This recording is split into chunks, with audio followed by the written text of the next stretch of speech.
Welcome, everybody, to episode number 88 of the DanJohnUniversity.com podcast. Thanks so much, and I want to say a special thank you to all the members of Dan John University, plus those of you who support us on Patreon at Coach Dan John. Thank you, and let's get started. So our first question is from Chris, and here's the interesting thing about the question. It's a Turkish get-up question, and as many of you know, that can drive me crazy. Having said that, Chris comes up with something I really think is a good idea. It's the way I teach the Turkish get-up at Sots, but he's come up with the same idea independently. He says, I have a question regarding Turkish get-ups. I like them. I like the way I feel after them. But if I'm honest, I do a Turkish get down to get up.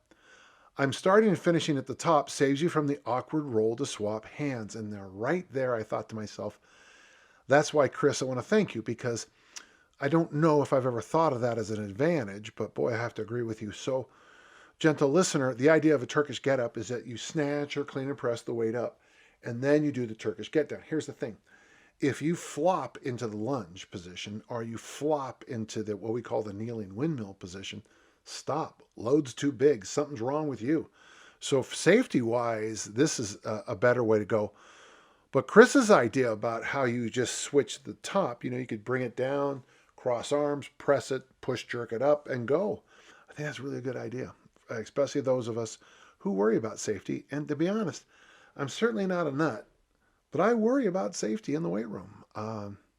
Not for lawsuit reasons, just because you get hurt in the weight room and you stay hurt. I've had my fair share of weight room injuries, usually in competitions, but that load can do a lot of damage to you. Start at the top also gives you an opportunity to clean and press or snatch to get the bell up there. It certainly fits complexes better. I'm not a fan of having Turkish get-ups and complexes, but that's just me. Am I missing a nuance? In fact, no. In fact, I think you're very insightful. Is there more in, up, and down than down and up? No. In fact, I think what you'll find is that if you crash on a Turkish get down, you were doing something on a Turkish get up that was not, one of the biggest things we see at the Sots is people throwing their head forward to get the momentum. Some people call it the tomahawk leg chop. They just do all these extra movements that you can't do. Well, you can do anything, but I don't suggest you do on a Turkish get down. Chris, great question. This next question from Frank is a little bit out of the waters that I swim in. It's a question about rowing. What are your thoughts on putting together a comprehensive strength program for a collegiate rower? Well, I had a professor in college who had been a college rower, and we talked about strength training. And then I had a number of books and have some magazines up there with articles about rowing. Not that I was ever a rower, I just found the sport fascinating. Yeah, I think in the big off-season, the great off-season, well away from competition, I think traditional strength training, get as strong as you possibly can, makes sense. Anytime you're doing any kind of movement like rowing that demands such a high level of muscular endurance, you need to have the musculars in place to endure them. So it's muscles first and then endurance. When I read this one article, in fact, I tried the program. I tried it 3 workouts. It had power cleans, and I remember it like it was yesterday. The power cleans were reps of 15. The lat pull downs were reps of 30. The rowing movements are in the 30s. Curls and reverse curls and all the other. There was a lot of pulls. There was a lot of work in this range. A lot of leg presses too, which I found interesting until I started doing Concept 2 rowers, and I was like, oh, I see why. But once it's going to be a system where I believe you start off the year with a lot of tension, a lot of high load, and then you slide over to tempo movements, which would be the Olympic lifts. In your case, you would want to start off the season with a lot of tension and high load, and then not worry so much about the load that's going to have to come down because the repetitions are going to have to go up. So I'm sure there's better resources than me on rowing, but you're going to want to spend smart quality time in the weight room. It would be interesting to do 2 different kinds of weight workouts, occasionally lift weights and then row, and then other times row and then lift, and kind of keep an eye on what happens in performance when you try both variables. We do that with sprinters in track and field a lot to get a sense of does sprinting hurt or does weightlifting hurt or hinder. With throwing, many throwers used to like to lift first because they liked the way you felt afterwards. I was always throw first, lift after, but when I tried lift and then throw, I guess the biggest thing I found is I got bored throwing because I had been out there so long. That's on me, but it would be an interesting thing for you guys to experiment with. So good luck to you and thank you. We have a question from Gregory. I am using Easy Strength for fat loss, and my first question is, would you recommend doing the exercises in a circuit? I don't think you should do Easy Strength in a circuit. I think you should do the 2 sets back to back and then move exercises back to back. That's my experience. I have certainly tried it once or twice to do it in this more of a circuit. So the thick bar deadlift followed by the pull-up, followed by the blank, followed by the blank, and then go back to the thick bar. But the idea is to get as strong as you possibly can and not worry about the heart rate at all. So my experience says no, but if it works for you, do it. So that the movements can be fresher while keeping the heart rate slightly higher. And you're just messing with heart rate a little bit, and boy, it might not just be worth it, okay? My second question is, do you recommend the 3rd week of Litvinov sprint and unilateral weight activity like you do for standard easy strength, or just keep with the program as it is until the desired weight has been lost? So on even easier strength for the listener, week 3 is usually a lot more loaded carries, explosive loaded carries, and some unilateral asymmetrical work. And that works great when you're working with an experienced athlete, especially in track and field athletics. I'm not sure how it works for everybody else. I would not recommend this for the Easy Strength for Fat Loss program because the idea, and you would probably find the same thing in the work of Rusty Moore, Greg O'Gallagher, is that what you're trying to do is really put some tension on the muscles, free up some free fatty acids, and then burn those free fatty acids out there, walking, rucking, bicycling, rollerblading, swimming, whatever you choose to do. So not disagreeing with you with either question. My experience seems to be just a different direction than yours. Paul asks the questions. Do you use Indian clubs? No, I do not. It'd be one more thing for me to learn, and we got rid of them 100 years ago for good reasons, and I don't need to find out what those reasons were. Do you see any value in using them? I would probably say, as simply as I could, Paul, I understand why some people do them. I go to workshops, and everybody is hurt. All the instructors are injured at the workshops. They're all doing all kinds of various voodoos to fix themselves. The letter Z gets used, flossing gets used, all these little exercises, Indian clubs. My thought maybe is don't get hurt in the first place. You don't have to do all this extra stuff. Oh, okay, there you go. I just don't see any value in them. That's me. Now, what's going to happen in the comments, someone's going to talk about how it cured cancer, how it's the most important thing they ever did, and how I'm a fool for not liking them. But these are the same people who can't snatch 300 pounds or some lightweight like that. That's called snarky. It's a good question. I've answered it before, and I'm sure I'll answer it again, and it'll be interesting to see if my answer ever changes. Thank you. We have a question from a lovely person. His name is Dan. What a nice name. I'm currently joining you on the journey through Easy Strength for Fat Loss through Olympic Lifting, the worst title of a program in the history of titles for programs. And I'm really enjoying it. I am too. And the fact that I've lost 10% of my body mass doing it might be an indicator that it actually works pretty well. But what do I know? What's 10%, you know? I'm a week in and find out to be a refreshing change of pace from my usual programs with the addition of immediate post-workout walk or ruck. But don't forget, gentle listener and Dan, it can be a bike ride, it can be swimming, it can be a lot of other things. I find the walking the best when I'm with other people, I put heavy hands on. I put ankle weights on. When I'm alone, I bike ride. And it's not because I'm a loner, but I just, it's a lot of fun for me to get on my bike and act like I'm 12 again. The questions are this. One, should I be following a consistent rest period between the weightlifting sets? I just go by,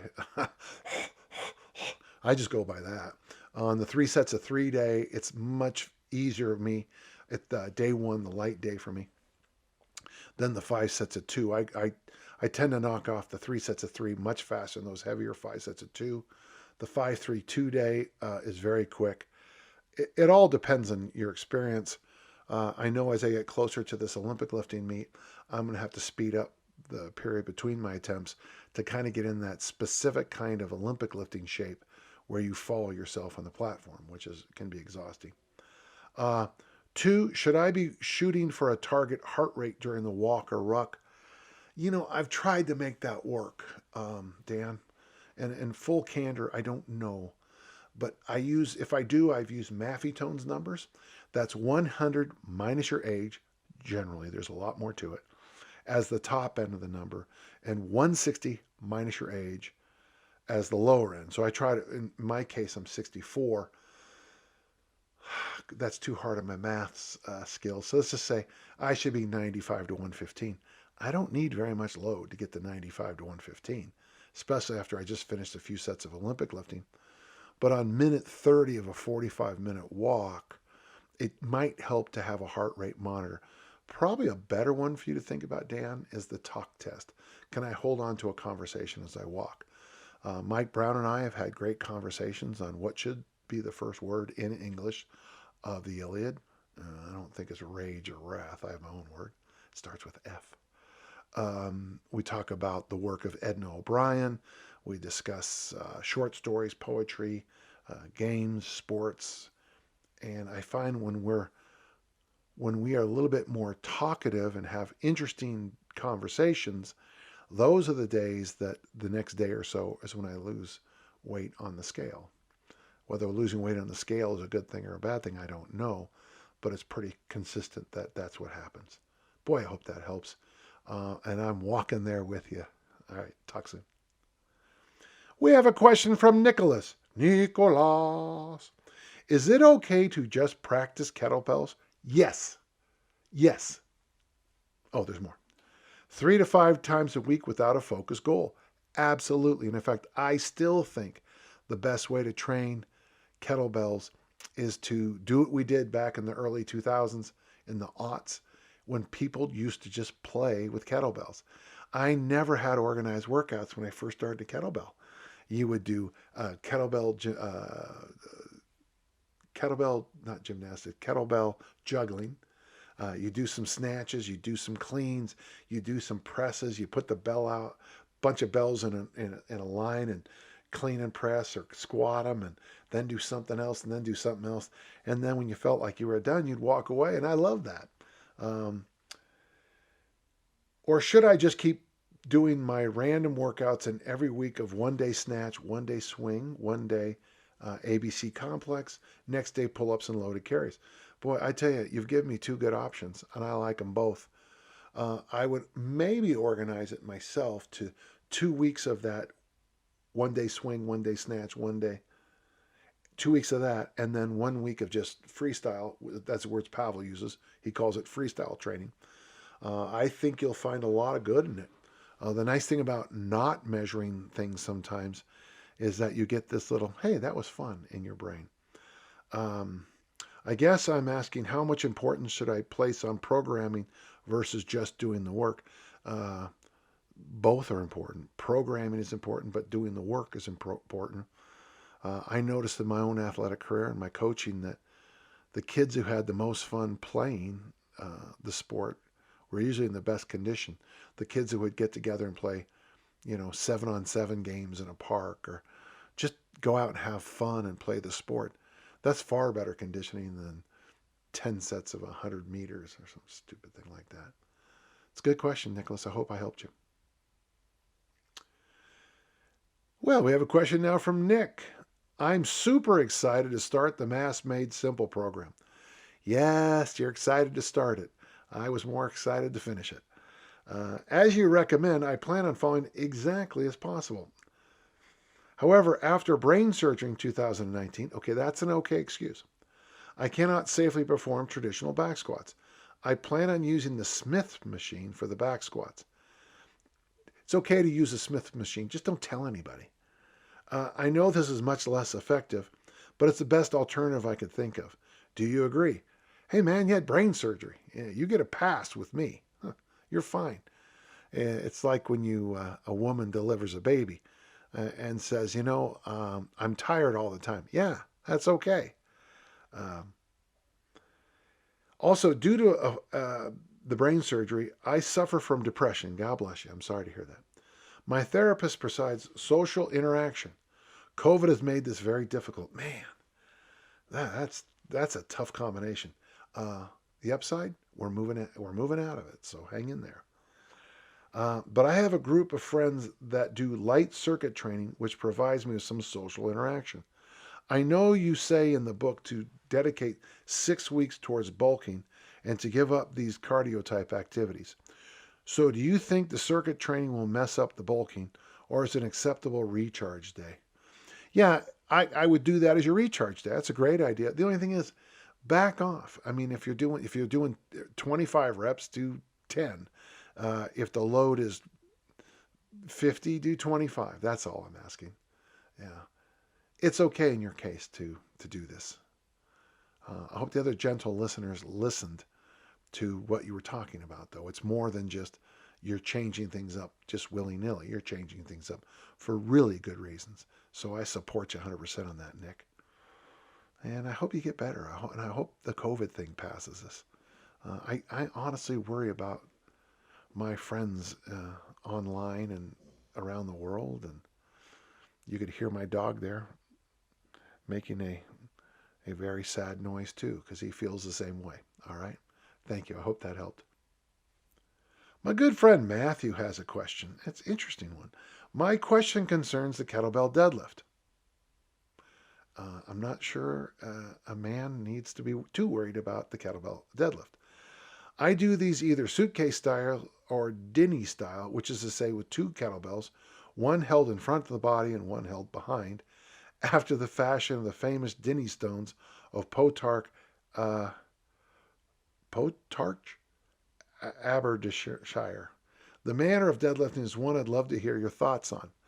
May I ask your advice on how to progress this movement short of buying a 48 kilo kettlebell? Yeah, obviously you just ran into it. You can't, you can't progress kettlebells very well, and that's why you have a barbell around. Certainly you could do what my father recommended. He was a big fan of buying, he thought it was crazy that I lifted weights with a barbell. He thought he would come home with these random pieces of iron from his work and tell me just to pick them up. Oddly, I think my father was more right than I am. So if you can just find yourself some odd, go find some odd weights somewhere. Make sure you tape what you're going to pick, the part you're going to pick up, because I don't want you getting any pieces of iron or whatever stuck into your hands. But that might be the better answer, is just find some odd weights and pick them up. Deadlifting a 48 kilo deadlift with a hand behind, a hand in front, that would be an impressive lift. If this is important to you, Matthew, figure out a way around it. But otherwise, just walk away from it. If it's important to you, keep doing it. But otherwise, I just think you're trying to invent something you're not going to get a lot back from, unless you want to pick up the Dinnie stones. Sometimes you have to answer questions like I just did. I hope it helps. We have a question from George. I am currently following your easy strength program using kettlebells, and that includes a deadlift. I am 80 years old, God bless you, George, and in good shape with no back issues. That's pretty good. But I wonder about the effect of the deadlift on the little fluid-filled discs between my vertebrae. Does the deadlift cause the spine to compress too much for older people? George, this is a medical question. This is something you'd probably need to talk with somebody who's a bit higher on the pay grade. I know, and I've heard this many times from older lifters that the deadlift actually does the opposite of what you're concerned with. But I don't have a picture of your spinal column right now. But we know from the research from the Germans that one of the best things you can do for your back as you age is continue to load it. So I'm going to defend weightlifting, but I don't know if I can defend it in your case. But the fact that you're still lifting weights, George, is great. So keep at it and hang in there. We'll talk soon. I hope. Talk soon. Bye-bye. Eric asked a question. Lately, I've been taken with the idea of super total training for both the Olympic lifts and power lifts. Oh my gosh. I remember when people were doing that in the 70s. But I hesitate to move too far away from easy strength style training since it works so well for someone like me with athletic goals outside the weight room. Would an easy strength approach to super total training, or would that be chasing too many different rabbits? Well, you could certainly do it. Now, boy, there, you're going to have to play with numbers a little bit. But if you snatch, clean and jerk, bench, and squat 4 days a week, I don't think you're going to need the deadlift 5 days a week. And just play around with the classic tradition of doing it, I think you're going to find some interesting things happening. Eric, I'd like to see you do it. Tell you what, just do something as simple as 2 sets of 5. And I mean that in the snatch, bench, squat. In the clean and jerk, just stay with singles. If you decide to add the deadlift, just stay with singles. Don't do reps. But 2 sets of 5 in the snatch, 3 singles in the clean and jerk, 2 sets of 5 in the bench press, 2 sets of 5 in the back squat. If you want to do 3 singles in the deadlift, I'm fine with that too. 5 days a week. Why don't you try it for 2 weeks? I'd love to get your feedback on it. If it's too much, drop out the deadlift first. If it's still too much, then we'll have to talk and figure out what's beating you to death. I love the idea. I love it. Let's just see if we can make it work. Okay. We have a question from Peter. Do you have strong feelings about doing uneven single or double kettlebell front squats and overhead squats? Yeah, I don't like the idea of ever doing double overhead squats, kettlebell overhead squats. I think it's dangerous. I don't like the idea. But if you read Return of the Kettlebell by Pavel, you'll notice he quotes me about uneven double kettlebell front squats. And I like to go doubles. So if you got a 32 on this side, you got a 16 on this side. I like that. I like it because it really forces you to stay in line, even more so than doing single side, in my experience. To me, it seems like they might be nice for challenging anaconda strength. I agree with you, with an uneven distribution of weight. But it would be better just to stick to goblet squats until I get matching sets and then do balanced double front squats. He includes the overhead squat. I don't want you to do that on the overhead squat. But on the double kettlebell front squat, big fan, like what you're doing. You've said you teach goblet squat to overhead squat to front squat. Is there anything wrong with doing front squats before overhead squats while I'm working on the shoulder mobility for the overhead squat? I said, I teach it that way. But when people show up with issues, then I have to work around the issues. So in your case, Peter, we have to work around your issues. Have you done or taught a kettlebell press from the bottom of the squat? We used to call that the Sots press, S-O-T-S. He was a Russian, I think. And then I used to teach behind the neck press in the deep squat for Olympic lifting. So yeah, I've been doing it a long time. I don't think there's anything magic to the exercise except exposing your mobility and flexibility issues. I tried this out of curiosity with a 16K bell, and it was eye-openingly difficult. Yes, it is. Probably at least partly due to shoulder mobility. Do you think it's worth working out on or a waste of time? No, I don't think it's a waste of time, but it's one of the tools in a very vast toolkit. I think there's value to it. As I sneak up on Olympic lifting meets, I start doing those behind neck presses, snatch grip behind neck presses, from the deep squat just to prepare my snatch, deep snatch position for the meet. Is there something magical about it? I don't know, but sometimes I'm just trying to get myself as prepared as I can with the least amount of work I can. So, Peter, that would be the answer to those questions. I hope it helped. Well, there you go. There's episode 88 in the books. As always, if you have questions, send them to podcast@danjohnuniversity.com, and I'll do my best to answer each and every one. Remember, if you want all the videos, they're at Patreon at Coach Dan John, and of course, danjohnuniversity.com. I hope it helps. Thank you to my YouTube friends, and remember, subscribe, like, all that stuff. I notice people do this a lot on these videos. They point down like that. And so I'm doing that too. So I'm one of the cool kids. I hope that helps. We'll talk soon, everybody. Thank you.